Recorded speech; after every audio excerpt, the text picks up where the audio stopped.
ನಮಸ್ಕಾರ ಫ್ರೆಂಡ್. ಇವತ್ತು ಸೋಮವಾರ. ಇವತ್ತು ನಮ್ಮ ಮನೆ ದೇವ್ರ ವಾರ. ಅದರಿಂದ ಮನೆಯನ್ನೆಲ್ಲ ಕ್ಲೀನ್ ಮಾಡ್ಕೊಂಡು ಸ್ವಚ್ಛ ಮಾಡ್ಕೊಂಡು ಎಲ್ಲ ಒರೆಸಿ ಎಲ್ಲ ಮಾಡಿ ಇವತ್ತು ದೇವಸ್ಥಾನಕ್ಕೆ ಹೋಗೋಣ ಅಂದ್ಕೊಂಡಿದ್ದು ಫ್ರೆಂಡ್. ನಮ್ಮದು ಮನೆ ದೇವರು ಕದ್ಬೆಳ್ಳಿ ಬೀರಪ್ಪ. ದೇವಸ್ಥಾನಕ್ಕೆ ಹೋಗೋಣ ಅಂತ ಸ್ನಾನ ಮಾಡ್ಕೊಂಡು ರೆಡಿ ಆದವು ಫ್ರೆಂಡ್. ಇವತ್ತು ಪೂಜೆ ಮಾಡಿಸ್ಕೊಂಡು ದೇವರಿಗೆ ಹಸುದು ಹಾಲು ಕೊಟ್ಟು ಬರಬೇಕಿತ್ತು ಅಂತ ಹರಕೆ ಮಾಡ್ಕೊಂಡಿದ್ದು. ಅದಕ್ಕೆ ಹಸುದು ಹಾಲು ತೊಗೊಂಡು ಪೂಜೆ ಮಾಡಿಸ್ಕೊಂಬರೋಣ ಅಂತ ಹೊರಟ್ವಿ. ಇವಾಗ ರೆಡಿಯಾಗಿ ಮನೆ ಬಿಟ್ಟಿದ್ದೀವಿ ಫ್ರೆಂಡ್. ಮನೆಯಿಂದ ಹೊರಟ್ವಿ. ಕದ್ಬೆಳ್ಳಿ ಸಿಕ್ತು.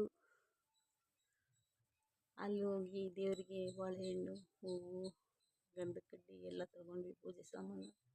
ಇದೇ ನಮ್ಮ ಮನೆ ದೇವರು ಬೀರಪ್ಪ ಕದ್ಬೆಳ್ಳಿದು.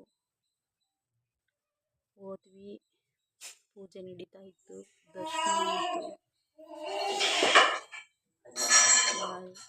ಈಗ ಪೂಜೆ ಸ್ಟಾರ್ಟ್ ಮಾಡಿದ್ರು. ಪೂಜೆ ಮುಗಿಸ್ಕೊಂಡು ಬೆಲ್ದನ್ನ ತಿಂದು ಹೊರಟ್ವಿ ಊರ ಕಡೆಗೆ.